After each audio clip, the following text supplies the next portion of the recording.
situation. And Memphis crime is down 64% in 3 weeks. And by the time you have 4 or 5 weeks, you're going to have it down almost where there won't be crime.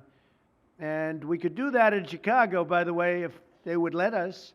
If the mayor was a low IQ person, but he should understand this. This is a very serious thing. You saw all the crime that took place last night, the night before.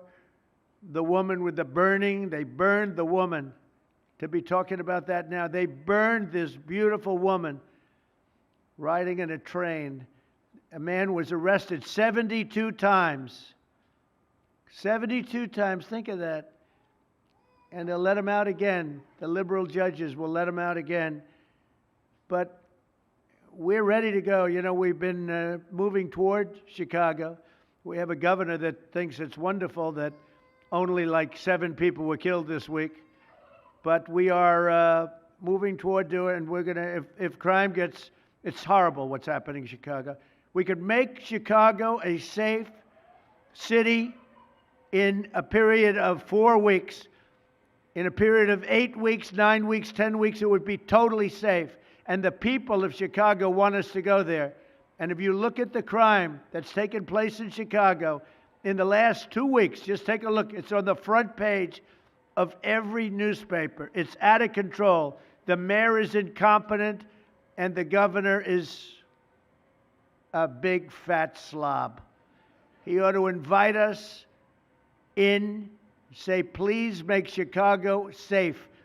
We're going to lose a great city if we don't do it quickly. Make Chicago, we'll do the same thing as we did in D.C., the same thing as we did everywhere we've gone. It's become almost instantly safe.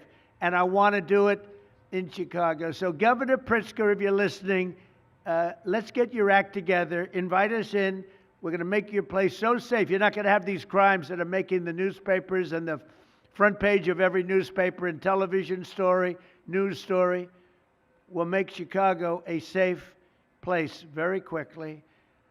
I looked at the various cases, granting mercy, discovering that the terrible trauma that everyone's going through.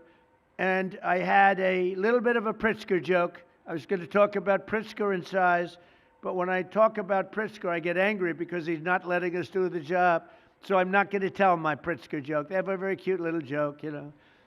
Some speechwriter wrote some joke about his weight, but I would never want to talk about his weight. I don't talk about people being fat. I refuse to talk about the fact that he's a fat slob. I don't mention it. On a more serious note, as we gather around the dinner table, I'd like to lose a few pounds too, by the way. And I'm not going to lose it on Thanksgiving, I can tell you that. Because I'm going to have a turkey, but it's not going to be that. If you like this video, then like, share and subscribe to Mirror Now.